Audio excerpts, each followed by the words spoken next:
All right, we're ready for Hebrews chapter 5. Let's back up and get our overview of the book and see where chapter 5 fits, how it plugs into the book of Hebrews. The book of Hebrews divides itself into two sections. The first being Christ is the way, you're on the right course. The doctrine you've been taught is the truth. And then the second half is don't give up, keep pressing on. Under that first half, there's two major subsections, and that is the superiority of Christ's person. We finished that last time, focusing on he's superior to prophets, to angels, and to Moses. We could even imply he's superior to Joshua, and today he's superior to Aaron. We have the superiority of his person, and now we're shifting gears now and talking about the superiority of his work. He introduced the idea of the high priest in chapter 3 and then again in chapter 4, and he develops it more in chapter 5 and even fuller in chapter 7. So we're going to be talking about the priesthood through chapter 7. Then we'll look at the superiority of his covenant, the superiority of his sanctuary, and the superiority of his sacrifice. So we're focusing on the priesthood from chapter 4, end of chapter 4, through chapter 7, with an interlude now in chapter 6.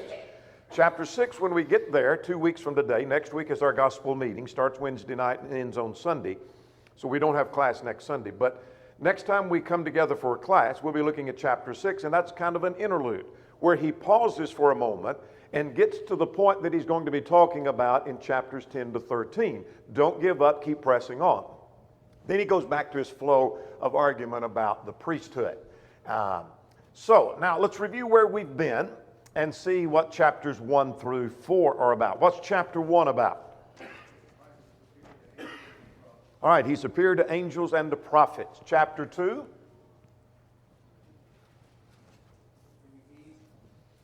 Yeah, giving heed and the humanity of Christ. How could he be superior to angels and at the same time be made lower than the angels? And this answers that in chapter 2. Chapter 3. Very good. Yes, superior to Moses and not hardening of the heart. One of those warnings. Chapter 4 last time. Yeah, warnings about not failing and holding fast. Now, we're going to see more about these warning sections here in a moment, but let's go to our questions for the moment. Question number 1, the main thought of this chapter, chapter 5.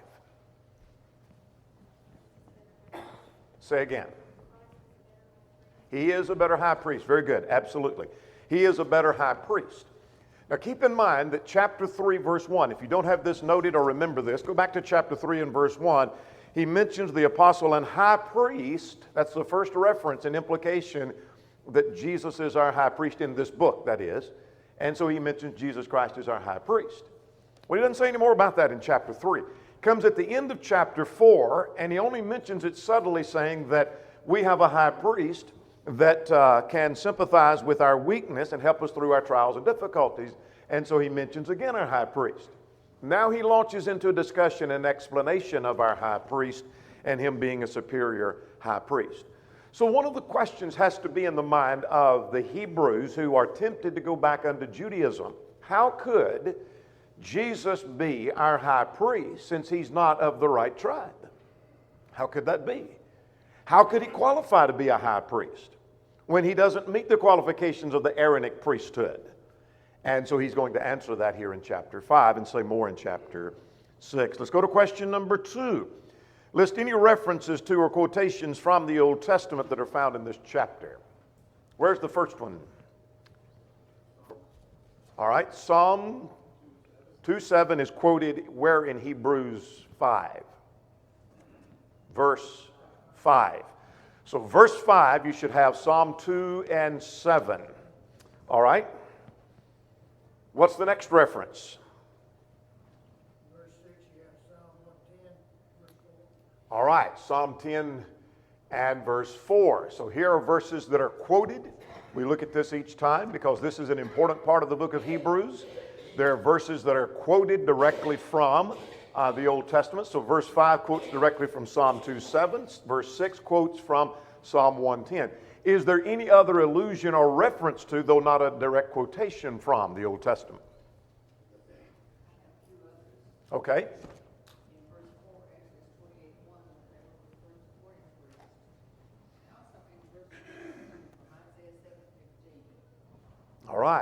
Yes, those two references. Is there any other? The last one I hadn't even noted that one. Genesis 14, where there is a reference to Melchizedek, king of Salem and priest of the Most High God. He's king and priest. And he's mentioned here. A direct quotation is not given from that reference, but these are direct quotations from the Old Testament. So we have Psalm 2 and Psalm 110. All right?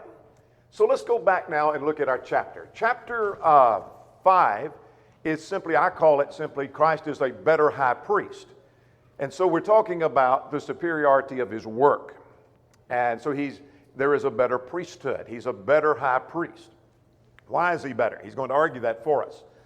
So Christ is qualified as our high priest because that comes to question and comes to play in this book, verses 1 to 10. And then he shifts to the lack of maturity on the part of the Hebrews. Now let's pause for a moment and look at this chart. We've looked at it each time.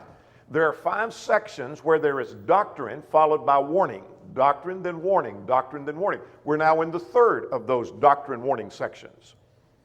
So again, he's come back after he talked about superior to prophets and angels. Don't neglect your duty. Superior to angels and Moses. Don't fall into the hardening of the heart. He's a better high priest. Then there's the warning about not maturing. And that's the 2 doctrine warning sections we're going to look at. So he is a better high priest. And yet I can't say more to you now because you haven't matured. And so, by the way, let me warn you about the lack of maturity. Don't let this get a hold of you. And so he does that toward the end of the chapter. Make sense? 5 sections, doctrine and warning.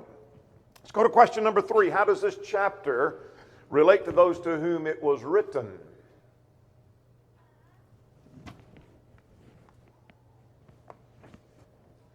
If you were a Hebrew Christian in Palestine, particularly at Jerusalem, and you get this letter and you read chapter 5, and suppose your assignment was you read this section and then tell the rest of the group what this means to us, what would you have told them?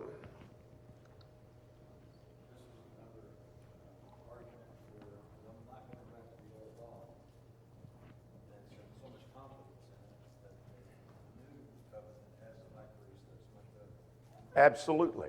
If Christ is a better high priest, no need to go back under the old law to something inferior. So you have a better high priest in Christ. So it's another argument, as Ricky said, for not going back under Judaism. Question number 4, how does this relate to us? You're not a Hebrew in Jerusalem in the 1st century. You are a Gentile in 2022, and how does it help you? Or does it? Verse 9, this high priest is the author of eternal salvation to all who obey. Okay. So he's the author of eternal salvation to us. Good point. What else? The high priest serves as the intermediary between God and man. He is the perfect high priest. He is our go-between between us and God. Absolutely. And so that's a good point. That chapter 5 shows that he's qualified to be a high priest. And so we go back to chapter 4, he's our help in time of need. And so we need that high priest. And so we have him because he's qualified. Anything else? Question number 4.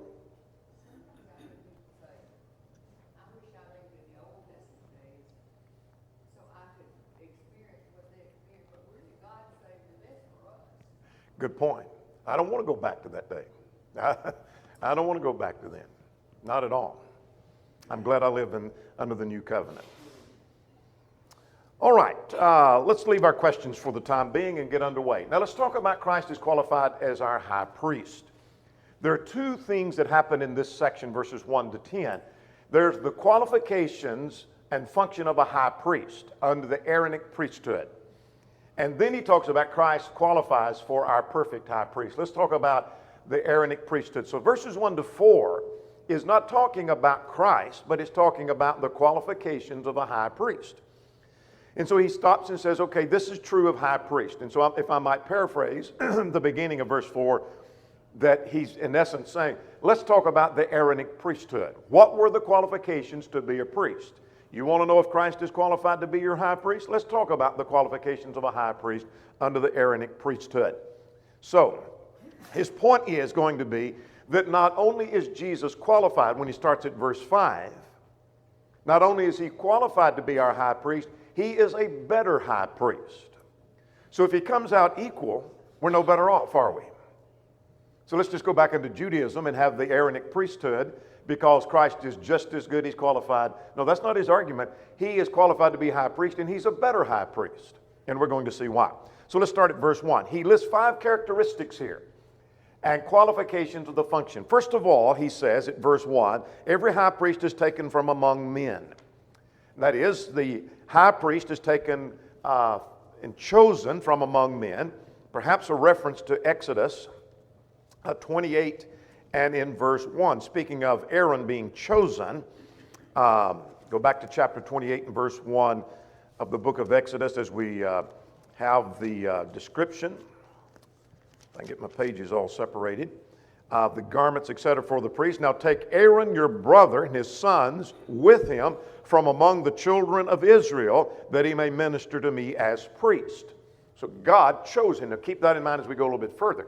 God is the one who chose him to be priest, high priest, but he's taken from among Israel. In other words, he's not taken from the angelic host, but he serves from among men. That is, if God chose from the angelic host to be the high priest, then he doesn't relate to the needs of man and understand the weakness of man. But he's taken from among men. He can relate to the struggles of men. So that's what kind of high priest we're going to have is one that relates to the struggles of man. Chapter 4. Second, he functions for man, verse 1. He's taken from among men and for men in things pertaining to God. What does that mean?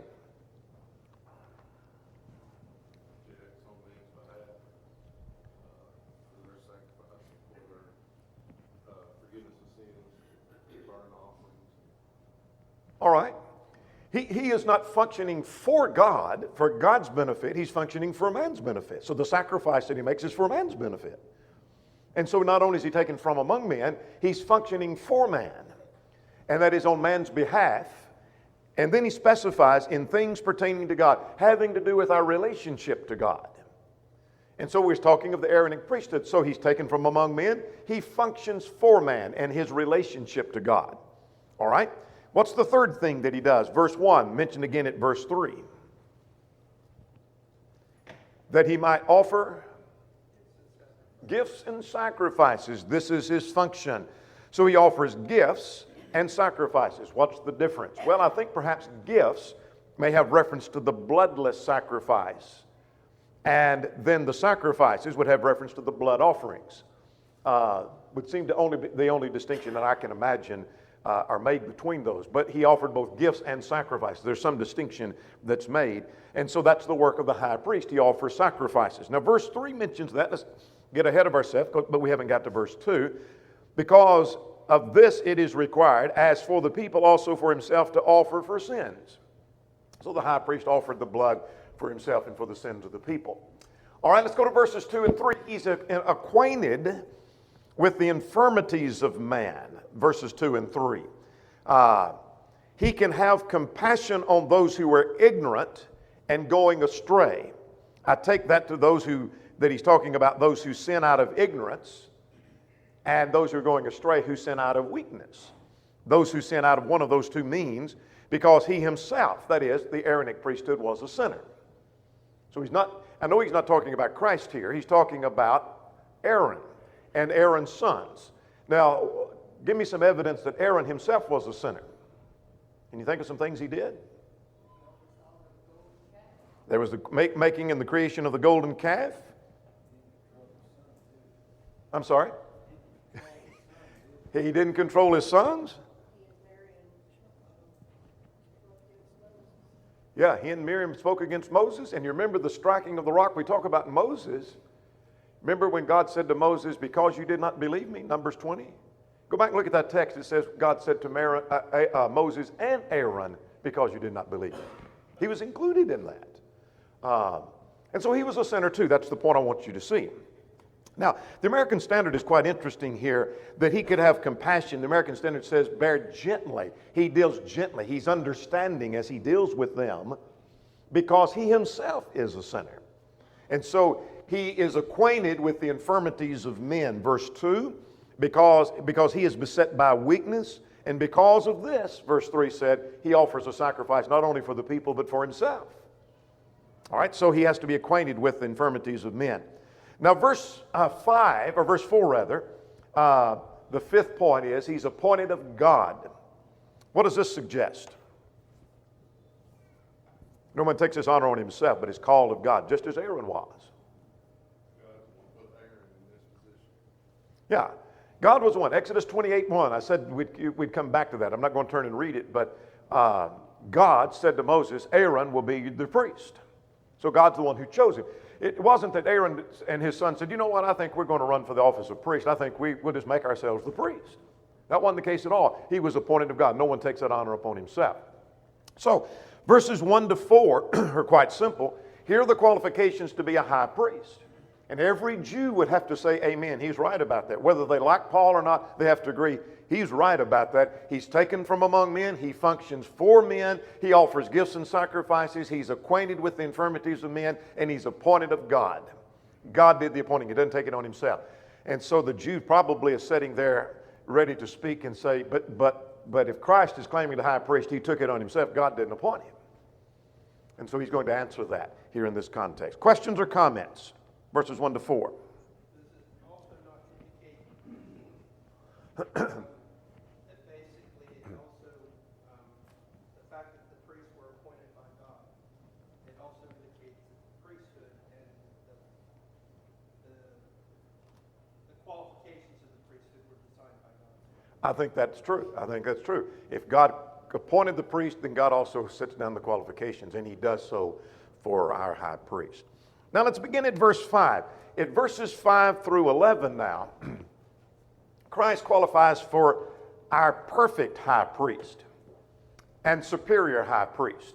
Now, those same points that we just saw concerning the qualifications of a high priest under the Aaronic priesthood, he fits those. Now, how do we know? Well, first of all, he was appointed of God. That's his argument. He's appointed of God. Verses 5 and 6. So also Christ did not glorify himself to become high priest. In other words, he just didn't take it on himself to say, you know what, I think I'll be high priest.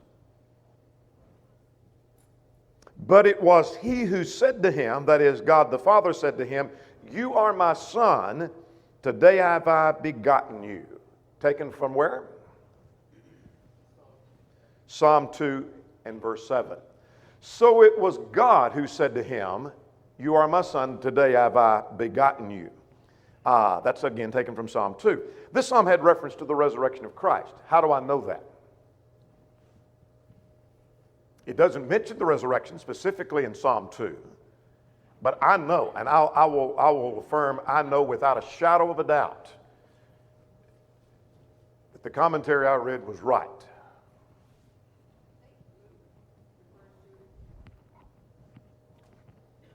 Luke does. In his second book, which would be the book of Acts, turn to 13, Acts 13 and verse 33. God has fulfilled this in their children, in that he has raised up Jesus as it is written in the second psalm. And he quotes Psalm 2:7.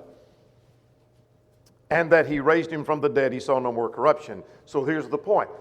That Paul in Acts 13 quotes from Psalm 2 and applies it by inspiration to the resurrection of Christ. That's the commentary I read. Acts 13 is the commentary. The Bible is its own best commentary. So I learned a couple of things from Psalm 2. First of all, I learned from that he's God's son, he's deity. And secondly, he was declared to be deity by the resurrection of Christ from the dead. So now, let's go further. Let's go back to our text in Hebrews. The point in Hebrews chapter 5 in verse 6 is, God called him his son. The same one that called him son is the same one that calls him priest. Does that make sense? So Psalm 2 within itself does not argue that he's priest. Does that make sense? But the same God that called him son in Psalm 2 is the same God that called him priest in Psalm 110 in verse 1. Does that make sense? So look at verse 6. He says also in another place, you are priests forever after the order of Melchizedek. Let's get ahead of ourselves. Look at verse 10. He's called by God high priest after the order of Melchizedek. So looking at our outline, he's appointed of God. Now we'll come back to how he's a priest after the order of Melchizedek in a moment, but I'm not worried about that. I'm just trying to argue for the flow of argument here. The same God that said over in Psalm 2, he's my son, and proved it by his resurrection, also said he is a priest after the order of Melchizedek. So he was appointed of God. God appointed him. No Jew could argue successfully against that. No Jew could argue successfully against that.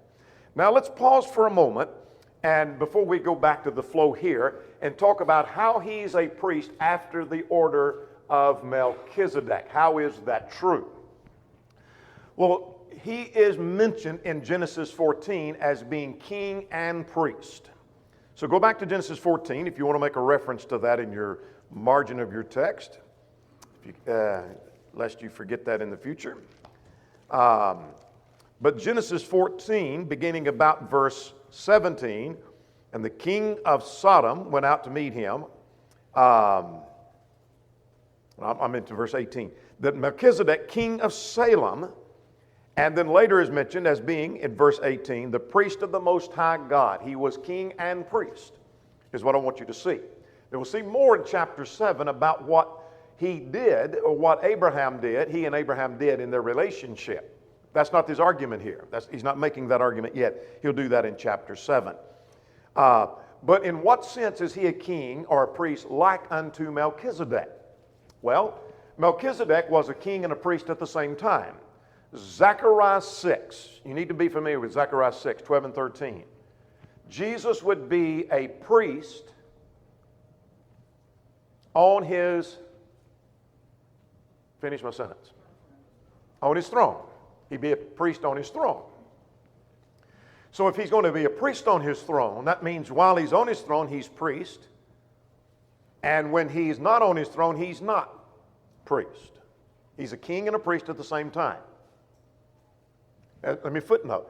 If he's not king now, which premillennialists say he's not, then he's not priest now. We don't have a priest.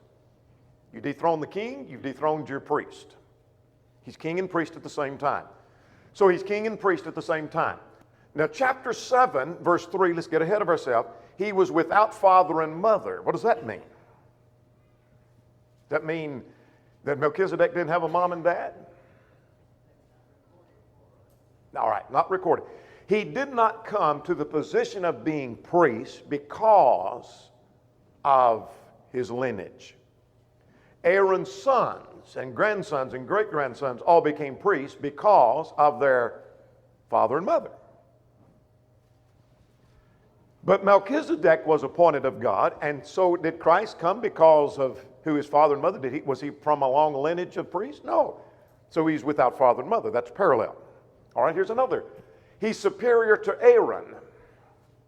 Argument for that will be in chapter 7, because the Aaronic priesthood paid tithe to Melchizedek, showing the superiority of Melchizedek. So he's superior to Aaron, and he was a one high priest priesthood. Now what is that all about? That in the Aaronic priesthood, in fact, that's not really what this chart's about. I went to that, but I don't know why I did that. We'll come back to this in a moment. That in the Aaronic priesthood, you had Aaron, and then you had his sons, and then you had his grandson, and then great-grandson. So you had a number of priests. It wasn't just one high priest. But the priesthood of Melchizedek was a one-priest priesthood. There was no predecessor, there's no follower. All right, successor is what I was looking for. Couldn't think of that word.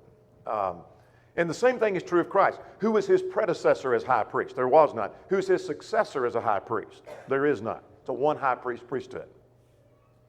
But also, Melchizedek was priest over all. Aaron was priest only over the Jews. Jesus is priest over all. Does that make sense how that he is a priest after the order, not of Aaron, but after the order of Melchizedek. Make sense? So the point here and later in chapter 7 is to prove that Christ is high priest. How he could be high priest, since he is not of the Aaronic priesthood. He doesn't qualify for that. He's of the wrong tribe for that. He cannot qualify for that priesthood. Does that make sense? Yes, sir. Zechariah 6, 12, and 13. All right, let's go back to our flow here of the text. We're ready for point 2, and that is he had his days in the flesh. So let's go to verse 7. Who in the days of his flesh, that is, he dwelt among men, so he understands, and he offered up prayers and supplications with vehement cries and tears to him who was able to save him from death. Probably a reference to his prayers in Gethsemane, probably. He was heard because of godly fear. Now, there's much discussion, and we don't have time to develop that thought. Is this talking about, some think he had reference to his fear of death. I think it has reference to his fear of God. It is his reverence for God. And he was heard in that, and God answered his prayer. And his prayer was that God's will would be done, and it was done because he feared God, I think is the point. Now, so the point is that he had his days in the flesh. That means he understands man. He knows what it's like to be man. He knows the suffering of man. He knows the agony of man. He knows what problems we go through. He knows the temptations of man. All right, let's get verses 8 and 9. He suffered death. So this makes him the perfect high priest. Even though he was the son, I'm going to paraphrase verse 8, yet he was obedient even to death. He learned obedience through death. By the things which he suffered, that is, he well understood and grasped obedience by going through the suffering. Philippians 2 would be parallel. And having been perfected, what's the idea of him being perfected? Almost always the word perfect means complete. I'm not saying it always does, but I don't know of an exception to that. I'll just put it that way in the New Testament. And so it means he was completed. He was made complete to qualify as our high priest through his suffering. How so? Well, through his suffering, he became the author of eternal salvation unto all those that obey him. So he tasted death for every man, Hebrews chapter 2 and in verse 9. And so that qualified him to be the perfect high priest. So his sacrifice is himself. That is, he made the gift in sacrifice. So you may be looking at the high priest and say, well, what sacrifice did he offer? He offered the sacrifice of himself. So that made him the perfect salvation, high priest. And he offers salvation to everyone, eternal salvation. No priest under the Aaronic priesthood could offer eternal salvation. No priest could do that. But this priest can. So does it make sense how he fits all of the qualifications of a high priest and then makes him superior? That's his argument. He is a superior high priest. Now then, questions or comments before we go any further?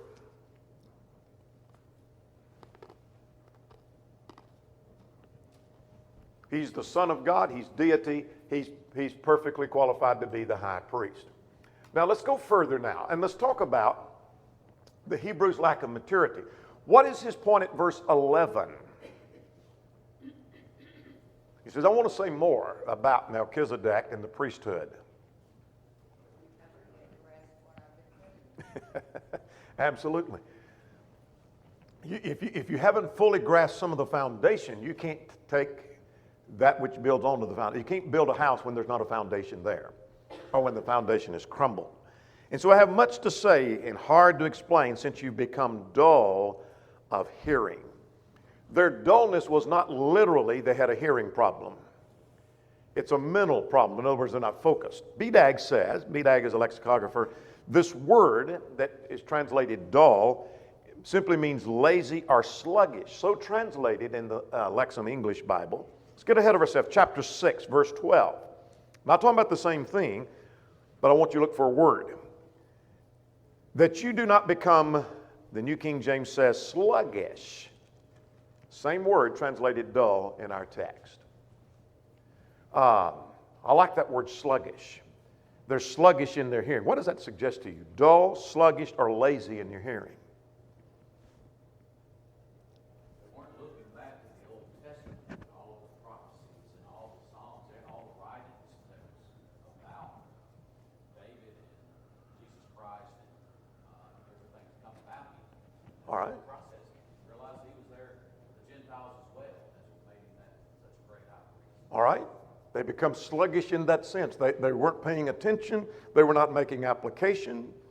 They're not taking heed. They're not being careful in their study. Hearing and comprehending are not the same thing. That's a good point. Hearing and comprehending. I teach class every day where kids hear me, but they do not have a clue what I just said. Yeah. Hearing and even listening, much less comprehending, just even listening to it. I mean, you can hear but not even be listening at all. The Bible uses that term interchangeably that way in a couple of places. You become dull of hearing. Now, he goes further to explain, and so his point at verse 11b is it's hard to explain a difficult subject. There are some Bible subjects, let's forget about this text, make application to today. There are some Bible subjects you can't drive home very far unless people have some grounding to start with. There's got to be some grounding. There's got to be some basics to build on. If they haven't grasped the basics, they're not going to understand the building you're trying to build on that foundation. They don't grasp it. They don't get it. So let's start at verse 12 now, 12 to 14. They're in need of teaching of the first principles again. Now, verse 12a said, "For when the time you ought to be teachers." Let's talk about the time. How much time has passed for these folks?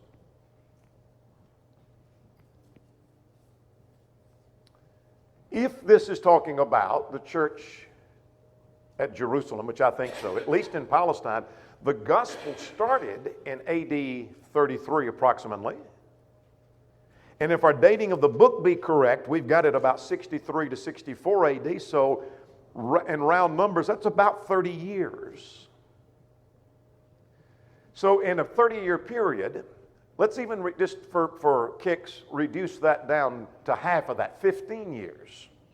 It was really longer than that, but let's say 15 years for kicks. That 15 years have passed. And not only do they not have a good grasp of the basics, the elements, the first principles, but they've forgotten what they already knew and need someone teach them again. Does that make sense? The time has passed. You should have had a better grasp of this. A grasp well enough that you could take it and teach it to someone else. Now, let me qualify. He is not saying, and we're going to get the verses. We've got time to run through 12, 13, and 14. He is not saying that they should have developed into scholars by now. Would you agree? He is not saying you should have developed into pulpiteers, public preachers and teachers of the word. He is not saying every one of you should be qualified to teach an advanced Bible class. It's not what he's saying. What is he saying? All right. You should say again, everybody here. Yeah. The very basics that caused you to become a Christian in the first place. Not being able, let's just put that in modern setting. It's not saying you ought to be able to explain the book of Ezekiel and how Ezekiel and Zechariah and Daniel and Revelation are much similar. Explain all of that for us. But what to do to become a Christian and tell someone, here's what you've got to do to be saved. Why there's one New Testament church. What's the difference in denominationalism and the Lord's church? What's wrong with this sin and that sin, etc. Those are basics. Those are basics. So let's get to 12, 13, and 14. For though by this time you ought to be teachers, in other words, you should have developed more. By this time, 30 years have passed. You need someone to teach you again the first principles. And we're going to get to the elementary principles next week, so we'll define that a little clearer. In other words, it's the elementary basics, the foundations. He calls it foundation later. Now, here's a practical lesson I learned. If we don't use what we have, we lose it.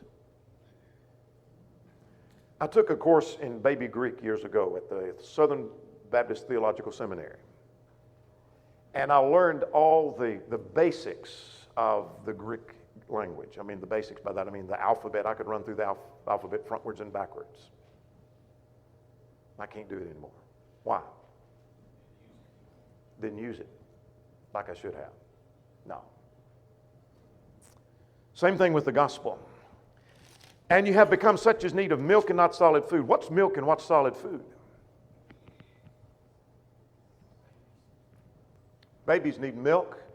Milk is the basics, the elementary things of the word. Solid food is what? For the mature. More complicated.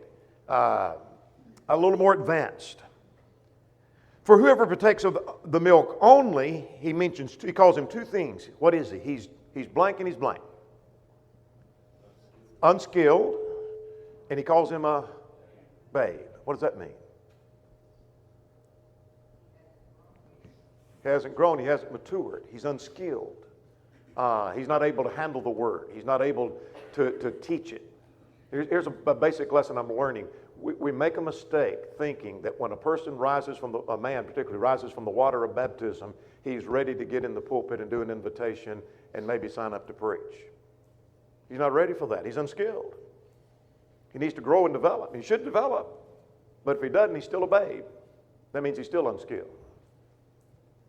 But solid food belongs to those who are full age. Footnote will call that mature. Who by reason of use have their senses exercised to discern both good and evil. What does that mean? By reason of use.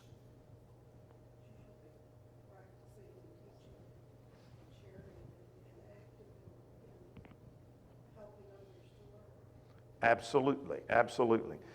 That is constant use, reason of use. Darby translates that habit. English Standard Version says constant practice. Constant use of training. That's our constant use have trained themselves, New International. In other words, you exercise and use what you have, use what knowledge you have, and you gain more. You use what faith you have, and you increase more. That was the point of Luke 7, by the way. When the disciples said, increase our faith. This is not a direct quote from the Lord, but the Lord said, use what faith you have, and it'll grow. Makes sense? You weren't using what you had, and therefore you have drifted back. I have a real world analogy. I teach 10th graders in high school, and I have to pretty much every year start with put a period at the end of your sentence, which is first grade level skill. But nobody's held them accountable, and until you start taking on points, and they're complacent. Like, why should I do it if there's No consequences. nothing in it for me? Yeah. And when there's something, so it's really easy. It's not that you've not been taught, it's that you aren't applying what you've taught because you don't see the reason to do that. And so it's really easy, I think, for Christians to get complacent in, well, when I went to Bible class for all these years, I know the story of Noah, and they're not actually using more than the surface level of what they know. And I think you make a good point. We'll end on this note. That if we don't see the immediate application for me, we ignore it. And let me illustrate that. I may preach a sermon on Calvinism. And 3 weeks later, somebody will come to me and say, do you have any material on Calvinism? I'm thinking, yeah. And that was just 3 weeks ago. Why did they not pay attention 3 weeks ago? Didn't know they need. Why? 3 weeks, exactly. 3 weeks later, they've dealt with the Calvinists, and now they need to know that information. Same thing is true about something being a sin, or maybe some Bible principle. I don't know that I need that, and suddenly I come to need it. Now, can you help me with that? Where if we'd have paid attention all along, we might grow and develop and learn. That's the point. Let's stop there. Chapter 6, 2 weeks from today. Next week will be our gospel meeting.